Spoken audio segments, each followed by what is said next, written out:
In the humid summer of 1863, amid the whispering cypress and heavy air of southern Louisiana, a photograph was taken that would become one of the most unsettling images of the 19th century. It was meant to capture love and loss, a tender farewell between mother and daughter, but in time it would expose a tragedy so haunting that it changed how physicians across the South approached the very notion of death itself. This is the story of the Whitaker girl. On the morning of June 21st, 1863, in the quiet sugar farming parish of St. Martinville, 9-year-old Clara Whitaker failed to wake for breakfast. The Whitakers were a modest family. Her father, Nathaniel Whitaker, a former riverboat engineer turned farmer, and her mother, Eleanor, known for her gentle voice and chronic frailty. The Civil War raged hundreds of miles away, but for the Whitakers, life was already steeped in uncertainty and loss. For 3 days prior, Clara had suffered from what her mother described as a fever that waxed and waned like the moon. The local physician, Dr. Byron C. Halpern, trained at the short-lived Louisiana Medical College in Baton Rouge, diagnosed a nervous inflammation, likely intermittent. His notes, later discovered among his papers at the New Orleans Institute of Pathological Studies, indicate he had recommended rest, camphor spirits, and gentle cooling with vinegar cloths. By Sunday morning, Clara's fever seemed broken. She had smiled faintly at her mother and murmured something about wanting to see the sunrise. When Eleanor returned an hour later with water from the well, she found her daughter lying perfectly still, her hands folded over her chest, her eyes half closed as if in soft repose. Dr. Halpern was summoned again. He rode from town on horseback, arriving just before noon. His examination was brief. He held a small mirror to the girl's mouth, pressed 2 fingers to her wrist, and listened for a heartbeat with his ear against her chest. Hearing nothing, he declared, with quiet gravity, "She has passed from the fever. God rest her." Clara's skin, he wrote, was not yet cold, but lacking pulse. He attributed the faint warmth to lingering vital vapors, a term common in mid-century medical vernacular. He advised immediate interment due to the oppressive heat. Louisiana's summer air did not forgive delay. The Whitakers were devastated. Clara had been their only surviving child. 2 brothers had died in infancy. To preserve her image, Eleanor requested a photograph, a memento of her daughter's peaceful face before the burial. Post-mortem photography had by then become a common ritual, spreading from England to America through the new daguerreotype and wet collodion processes. The town's photographer, Mr. Isaac Penrose, arrived the next morning with his heavy tripod and a satchel of glass plates wrapped in oilcloth. Clara's small body was dressed in her Sunday gown, pale blue with a lace collar. Her mother brushed her hair, placing a ribbon above the left ear. Penrose arranged her in an upright pose on the family settee near the parlor window, where the morning light fell softly through the shutters. Eleanor, trembling, sat beside her daughter, one hand lightly touching Clara's own. In his later writings, preserved in a faded notebook now held at the Acadiana Museum of Historical Photography, Penrose described the sitting. The child's lips retained a hue too lively for death. The mother wept throughout, and I twice paused, for the image of the eyes seemed to alter under the light. When the plate was developed, the result was eerily lifelike. Clara's cheeks bore a faint flush, her mouth curved with what could almost be mistaken for a breath. The photograph became known locally as the sleeping child, a tender relic of mourning. She was buried that evening in the small churchyard of St. Martin's Chapel, beside a field of wild magnolias. Her coffin, built from cypress boards and sealed with tar, was lowered as cicadas droned, and the first stars appeared in the humid dusk. In the weeks that followed, Eleanor Whitaker was seldom seen outside. Neighbors recalled hearing her at night, softly humming lullabies to the photograph on her mantel. Nathaniel returned to the river trade, leaving her often alone in the quiet, empty house. Life drifted on, the way it always does after loss, slowly, unevenly, as though the air itself carries the weight of memory. Nearly 55 years later, in 1918, the town of St. Martinville was struck by severe flooding from the Bayou Teche. Whole sections of the old cemetery were submerged, and many graves were disinterred for reburial on higher ground. Among those exhumed was the coffin of Clara Whitaker. The excavation was overseen by Dr. Edwin Marin, a forensic examiner from the University of Lafayette Medical Faculty, who had been dispatched by the state to supervise the relocations and document any historical remains. When workers pried open the Whitaker coffin, they were stunned by what they found. The interior of the cypress wood was clawed and splintered. The skeleton, small and fragile, was twisted to one side, the arms bent violently upward, fingers splayed against the lid. Several ribs were broken inward, and fragments of coffin wood were found beneath the fingernails.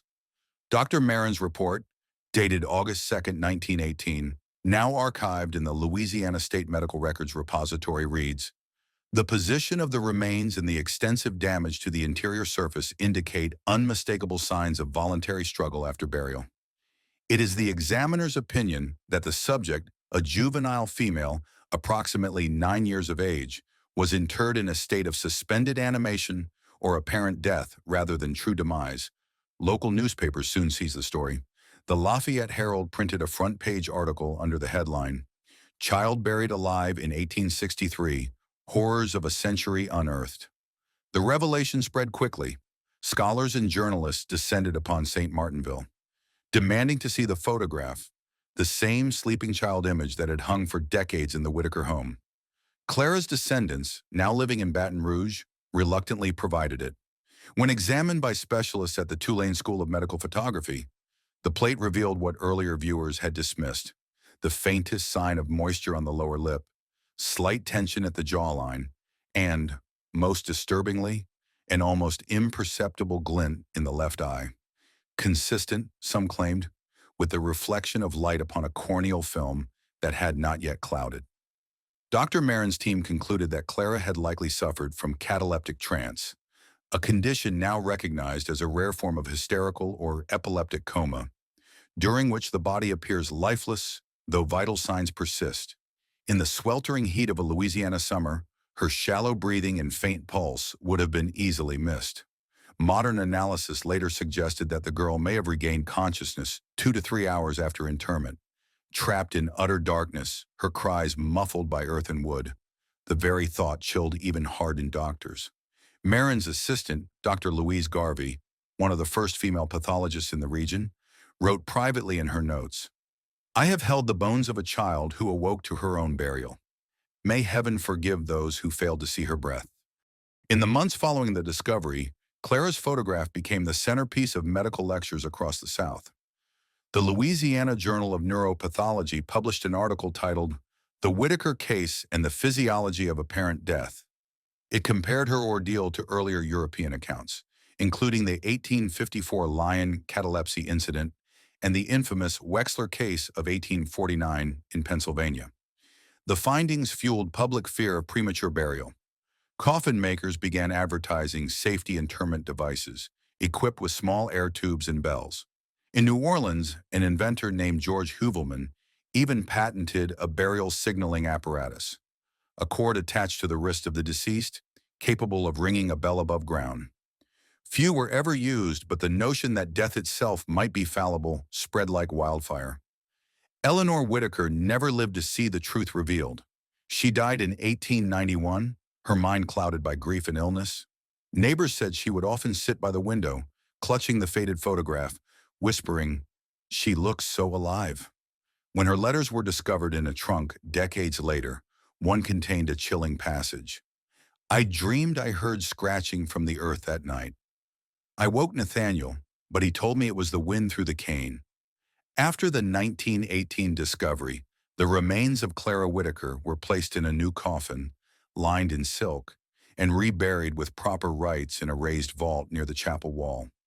A bronze plaque was added above her name, reading simply, "May her sleep now be true." By the 1930s, the Whitaker photograph had become a subject of fascination among historians and psychologists alike. At the University of Georgia's Department of Thanatology, scholars debated whether the image represented not only a tragedy, but an artistic document of the human threshold between life and death.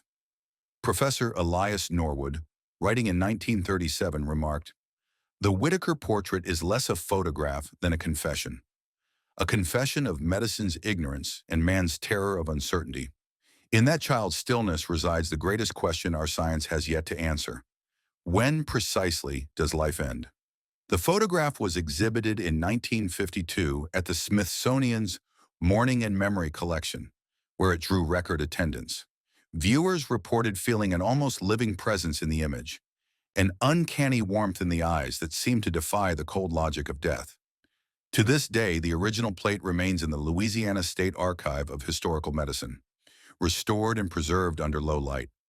Archivists say visitors sometimes claim to see condensation appear briefly on the inside of the glass, like a breath fogging a window. No scientific explanation has been offered. Historians continue to debate the Whitaker case. Some argue that soil compression or coffin collapse might account for the displaced bones. Others believe the evidence of claw marks and broken phalanges is too deliberate to be dismissed as post-mortem distortion. Neurologists studying historical catalepsy cases cite the Whitaker tragedy as a key example of why early diagnostic criteria were so unreliable.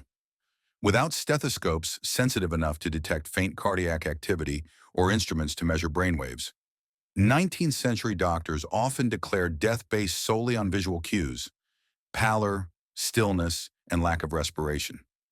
Even Dr. Halpern's later students at the Louisiana Medical College noted that he had written a remorseful addendum to his 1863 casebook, dated years after the fact. Had I known the subtleties of nervous torpor, I might have hesitated. But knowledge comes too late for the lost. No one knows what became of the Whitaker family line. Records suggest that a distant cousin, Eleanor Ruth Whitaker, donated the original photograph to the State Archive in 1948, along with the family Bible. Inside the Bible's front page, written in faded ink, are the words, "She sleeps beneath the magnolias." Her eyes were never truly closed. The Whitaker tragedy stands today as a haunting symbol of human error and the perilous thinness of the boundary between life and death. It reminds us that compassion and science must always walk hand in hand, and that even the most ordinary photograph can conceal the weight of unimaginable horror. When visitors to the museum pause before Clara's image, they often remark on how peaceful it seems, how the small girl appears merely asleep, lost in some innocent dream. But those who know the story understand that within that stillness lies something far more terrible: the echo of a breath unheard, a heartbeat unseen, a desperate scratching beneath the soil of time. So the next time you see a faded Victorian portrait with its glassy eyes and solemn calm, remember this story. Remember that in the age before certainty, some who were mourned might still have been alive. And if tales like this one, stories buried in the forgotten corners of history, fascinate you, don't forget to like this video, subscribe to the channel, and join us as we uncover more mysteries where medicine, death, and the human heart intertwine. Because sometimes the quietest photographs tell the loudest truths.